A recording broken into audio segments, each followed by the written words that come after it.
Well, hey guys, today we have the brand new Mercedes EQE SUV, and this is all electric. It's basically like a spaceship here. Sorry about the Family Guy episode.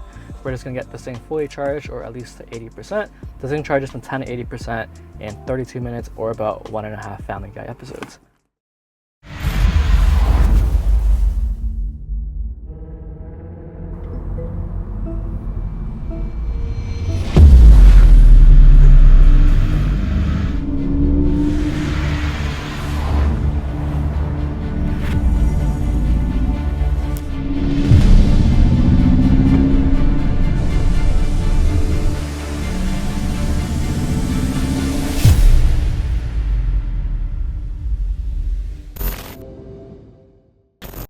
Alright, we got 402 horsepower and 633 pound-feet of torque from two permanently synchronous electric motors with a 300 kilowatt output. 0 to 60 in a rated 4.0 seconds. So let's make sure the vehicle is in sport, full stop, and yeah, okay, this thing is pretty quick. And that's 100 right there, kilometers, pretty quick. This is basically the E-Class of EV SUVs. It is a smaller and lighter version of the EQS SUV in case you don't need all that space. All the EQ cars are more powerful than their ICE version, so this is fast, yeah. And there's an AMG version to this car too if you want more power. This competes with the Audi e-tron, the Lyrics, the Model X, and maybe the Lexus RZ. It's a 90.6 kilowatt hour battery pack with 270 miles of range on the most efficient rear-wheel drive EQE 350 Plus. If you get the 350 4MATIC version, it is 253 miles of range, just a little bit less. That comes with 290 horsepower, and those two are actually the same price. This top dog version here today is the EQE 500 4MATIC, which comes with 269 miles of range, so right in between the two. This thing charges at 171 kilowatts. It's not that fast. I want to see something above 200 like the Ioniq 5, but it is still pretty quick. It can charge in about 32 minutes. There is an air suspension that's optional, which this isn't equipped with, and that can raise the car by another inch in case you need to go off-roading, which there is an off-road gauge mode. There's also rear wheel steering, so making turns is pretty effortlessly. You only need to turn the wheel like a little bit to actually make a left and right turn. The wheels will actually rotate up to 10 degrees, and you can actually see it turn. It also shortens the turning radius by about 1.8 meters. The rear wheels also turn to aid handling, so even when you're switching lanes or just making an evasive maneuver, the car kind of like glides over instead of like turning over, because that wheel will actually just turn the opposite way. There are several different modes for regen braking. You got your normal, very strong, which will come off full stop on its own. It slows down relatively quickly. And then there's an intelligent mode, which will actually slow down if there's like cars in front of you, and it uses the camera system to do so. When the regen brake is on though, the brake pedal actually moves. So it's a little bit trippy sometimes. You're like hovering over the brake and you're like, where did the brake go? But it's kind of like a ghost pushing the pedal down, but you get used to it pretty quickly. Steering is super tight, super smooth, very silky, and that rear wheel turning helps a lot. And this thing is actually really quick. You have your drive mode selector, you got your comfort, your eco, your off-road mode, which you're probably never taking this $127,000 SUV off-roading, but that's there. Pretty cool gauges on that too. There's your sport and the individual mode, which you can customize your suspension, your steering, and your engine, and your traction control. Let's put it back into sport mode. Give it a little bit of a send at 30 miles per hour. Yeah, it just pins you. You can feel traction braking. This thing is genuinely quick. It's also very comfortable, very minimal road noise, very minimal wind noise as well. Put it in comfort mode, everything softens up, and it's just so nice in here. The seats in here are extremely comfortable. This isn't the AMG level car, but there's actually quite a bit of bolstering going on. So when you're making pretty quick turns, it actually holds you in place pretty well. A little bit of oversteer, very minimal understeer, right on power, and you got plenty of power. You're up to speed really quickly. This vehicle does a rated 96 mpge combined with 94 on the highway and 98 in the city. There are two new features for extra range. You now have a heat pump for your climate control, which more efficiently heats the cabin. And the front motors can turn itself off. There is a clutch to decouple and let those wheels spin freely, and then it just becomes a rear-wheel drive car. So that also saves a little bit of range. What I don't love about this car is the confusing naming. There is the EQE SUV and the EQE sedan. So when someone asks what you're driving, you kind of have to specify which one. Like their combustion engine cars are like GLE for the SUV and E-Class for the car. So it's pretty easy to figure that out. But the naming for the EQ lineup is a little bit confusing. We're on a little bit of a bumpier road right now, and we're just floating right through it. It just feels silky smooth. Yeah, it's also no rattles in here, just super comfortable. Very refined. I love the steering wheel here too. Alright, stop sign coming up. You can just let go of the throttle. You don't need to press the brake at all. It's basically one pedal driving, come to a full stop, and you're off. Alright, let's put it in cruise control mode. Let's turn that on, set the speed. The somewhat autonomous driving in this car is crazy. The adaptive cruise control and lane keep is great. It keeps you perfectly centered, and at certain speeds you don't need to have your hands on the wheel at all. The coolest feature though is the automatic lane change assist, which can automatically switch lanes for you. The radar sensor can see dozens of vehicles ahead and determine which lanes are moving faster, even though you can't really see. Once it sees a lane that moves faster, it will just automatically switch right over. And if it sees that the middle lane is clear again, it will move back over so that you're not hogging the left lane. If you have your speed set to like 100 and the car in front of you is going slower, it will also automatically pass, and with great road manners, it will move back over. Also, when you're using the navigation system, which has this really cool augmented display that shows you where to turn, kind of like in a video game, like a Need for Speed. And based on where you set your navigation to, it will also use your lane change assist and move you into the correct lanes to take the correct exits, or between collectors and express on the highway depending on traffic, or it will move you closer to your exit row, so you basically never miss an exit because it's pretty much doing it all for you. You can't turn it off if you don't like it though. Yeah, this thing is quick. In terms of safety features, pretty much everything that you'd expect. There is your safe exit assist, which will warn you and use these ambient lightings when there's a car approaching, your lane departure warning, your blind spot monitors, rear and front cross traffic alerts, your parking sensors, which also displays your sensors in the heads-up display. That's pretty cool. And there's a downhill speed reduction system, which when you're going down a hill, it won't let you go past a certain speed, so you don't get a ticket. There's also a traffic light view, so when you're coming up to a light, especially in places like Europe where the light can be very low and you can't really see them, and instead of like moving your head down to look at it, it'll show you on the camera a very wide view of all the lights beside you. It's also quite high off the ground, and you feel like you're in a much bigger SUV. You get great visibility. You can see through the mirror with the pass-through here and the pillar, and the car makes you sit pretty high up too, so you do get a very good commanding view of the road. You also get this incredible 360 camera, and it has this third-person view, kind of like in a video game. You can swipe around the car just like how you would if you're playing GTA 5. Of course, it only works when you're not going that fast. And you also get a bunch of different views, including your POV view, your curve views. So you basically really have to try to hit something, especially when you combine the rear wheel steering. It's just incredibly easy to park and maneuver this SUV. And you also get a car wash mode, which basically prepares the car to go into the car wash by like closing the windows and folding in the mirrors, and then you can use the front camera to help you line up the wheels with the car wash rails if the car wash has them. You thought about everything when it comes to tech. All right, now that we found the cool sound effects. All right, now that we found the cool sound settings, which it will take you all week to figure out all the settings in this car. Decepticon noises. Oh, that sounds cool. Oh my god, it sounds like we're about to go through like a time warp lane, like a wormhole. That is pretty cool. All right, you also have your parking assistance feature, which will scan for parking spots. Okay, let's click on that one. You can have it front in or reverse in. but let's press this button to start.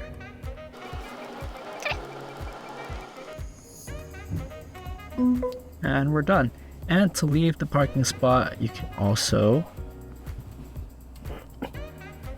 tap here to exit. Let's go left, push this to start, put gear in drive. And now we're exiting the spot.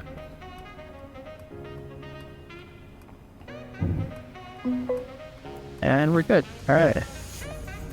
Let's go over the exterior and come back inside to show you the rest of the tech.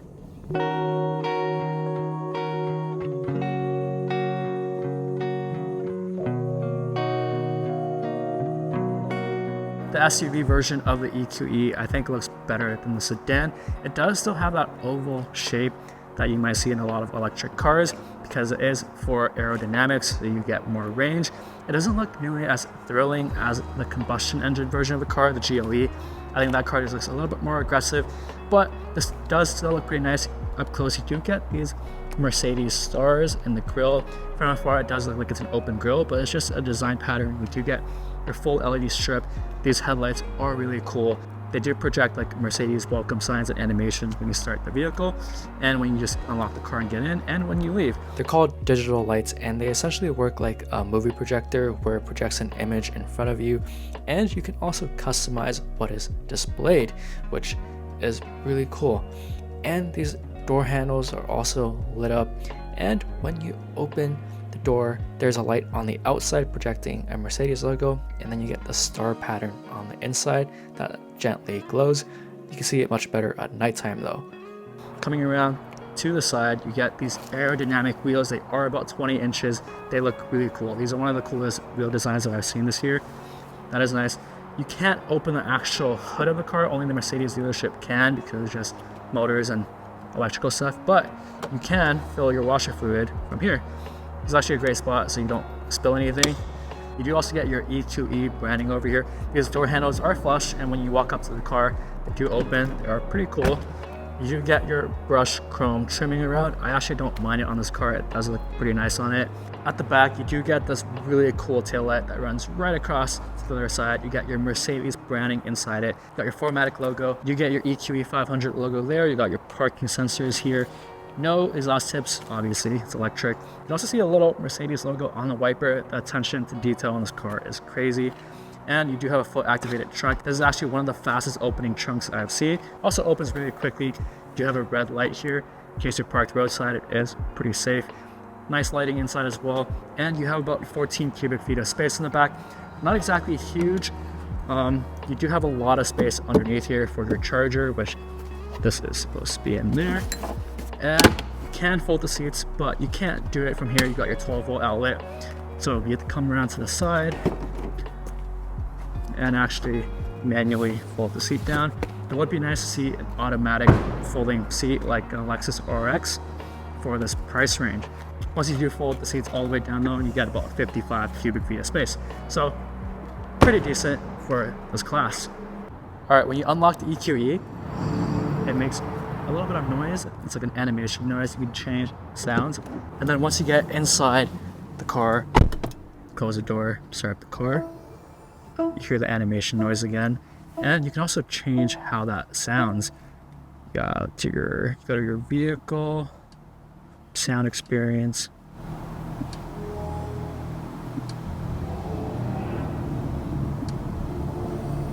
That is pretty cool. You can change if you want it on the inside or outside. You can also experience the sounds when you rev it. This kind of sounds like a car, actually. You got it. Color one. Interesting. All right, there's the Decepticon one. This sounds like a very deep V8. Pretty cool. This is your key fob. It's typical Mercedes key fob. Pretty nice. Nothing really to complain about. All right, you do have your memory seating with the adjustment when you come in and out. It's a very open area in here. You do get this curved design. It's much nicer than what you find in a Tesla. You get your natural walnut here. It is really nice. You do get your climate control vent that runs right across That does look pretty nice. You get your pretty soft padding up here with your stitching. The same thing as the side. Not as soft as something like a Lexus, but it is really nice in here, especially with that ambient lighting. Let's have ambient lighting in the vents. That does look really cool, especially at nighttime. I'll show you that in a second. When you open this up, you get your cup holders, your USB-C ports, and your wireless charging. You got 2 USB-C ports there, 2 USB-C ports here, 2 USB-C ports at the bottom here, which you can also store some stuff. And then you got 2 USB-C ports in the back. That's a total of 8 ports for a 5-seater car. This is really deep. You can fit this vertically in there. And these cup holders are also really cool. You just put it in, press down a little bit, and it hugs it in place. So it'll always fit whatever cup you put in there. And if you think it does get dirty pretty quickly or something, you can just eject it and wash it as a separate unit. That is very nice to see. You do get your swiper volume knob here. You got your fingerprint sensor to load your Mercedes-Benz profile, and you do have your stop button here. Your hazard button is also really cool. How can I help? Go away. I didn't call you. Also got your hazard button. I love the attention to detail. Press on it and it actually flashes around it. That is really cool. You got your dynamic drive selector here, and then you have your individual mode, which you can customize in the screen. Very simple system to use. You got your EQ button here. You got your functions button, and then you got your 360 camera button here as well. Your drive mode selector, just like any Mercedes is this stock here. Every single time I get into a different car now, I end up putting the wipers on. You got your turn signals here, your wipers. You have your automatic lights, and you got your parking brake here. The materials are really nice. You get this aluminum finish on the side. It is like a floating door handle. It is really cool. Memory seating, heated and ventilated seats, and you got your heated steering wheel, which I haven't figured out how to turn on. There's no button for it, and I haven't found a button in the system. So I use, hey Mercedes, How may I help you? turn on the steering wheel heater. Okay, I'm switching on the steering wheel heating. So yeah, you can use that. It is a great system. Mercedes-Benz is great. You can use it for many different things. And the elephant in the room is this hyper screen. It is a $10,000 option in Canada. You can get just a vertical 12-inch screen if you don't go for this option, but you have your passenger display there, you got your massive screen here, and then you got your digital dashboard, and of course your heads-up display. So you have a lot of information that you can look at. That stays off, or you can leave it in this animation if there's no one sitting there. MBUX is the best system out there. It's pretty much like a smartphone, not very hard to use. Menus are pretty simple. This is your charging menu. You can see your charging. You can set your max charging rate, eco charging, and your battery pre-temp controller.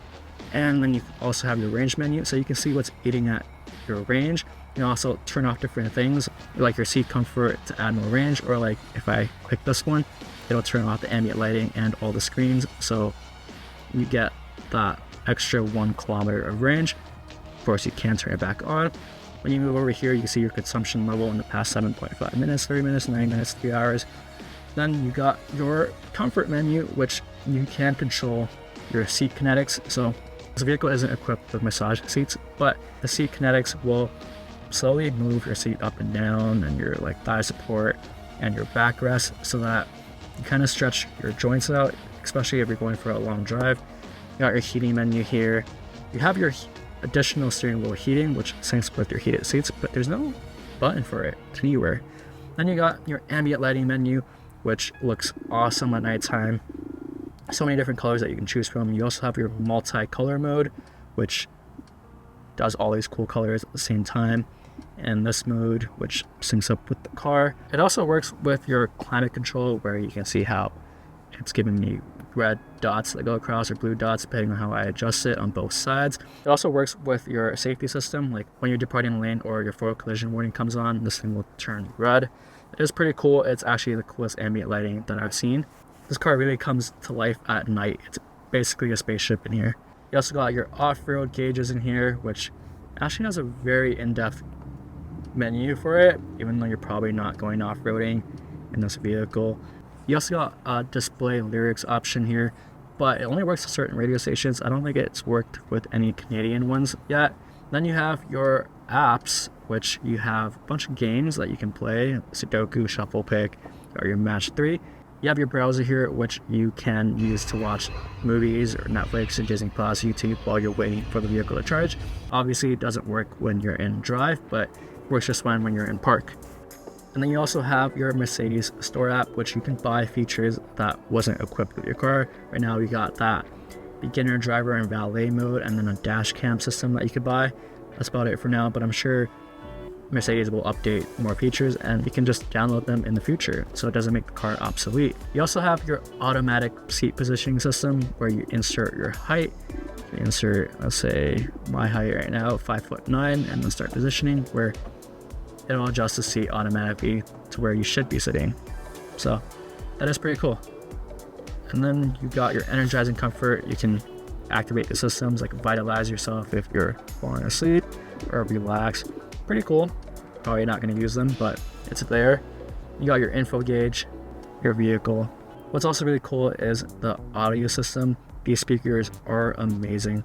You have your personal sound profile, which you can configure exactly how you like things.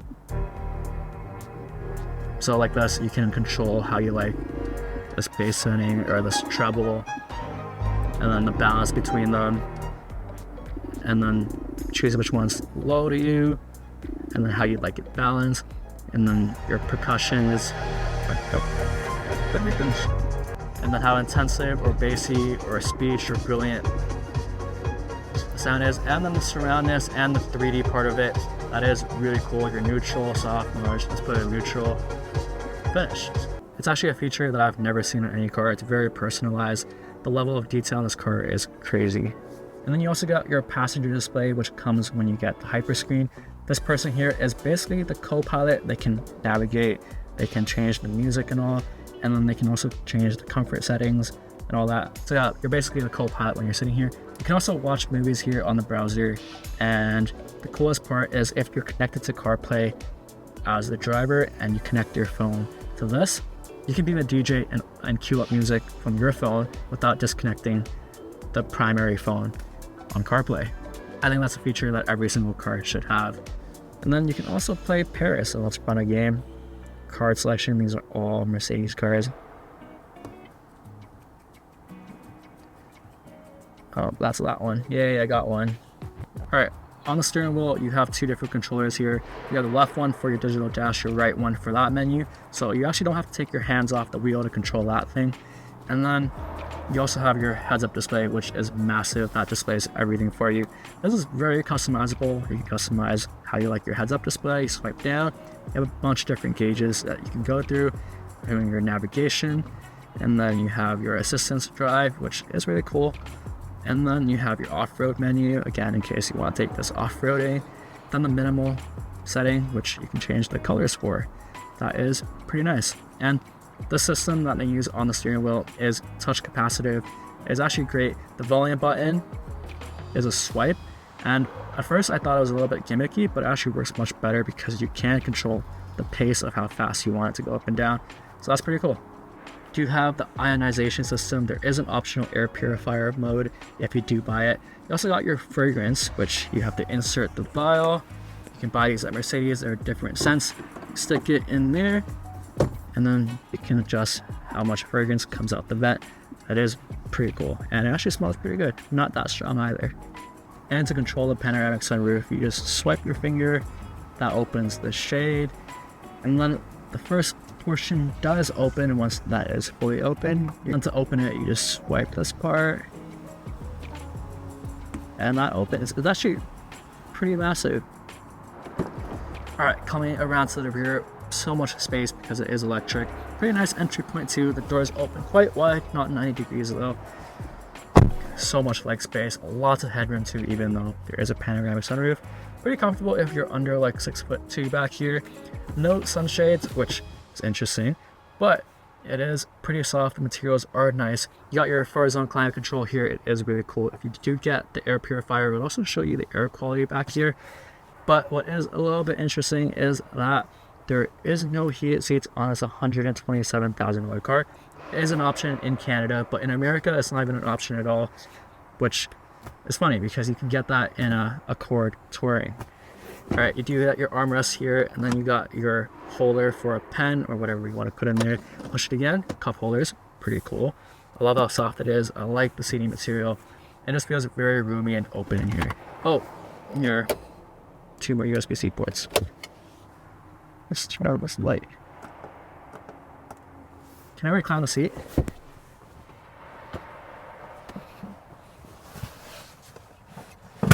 No. Okay, we'll just leave it.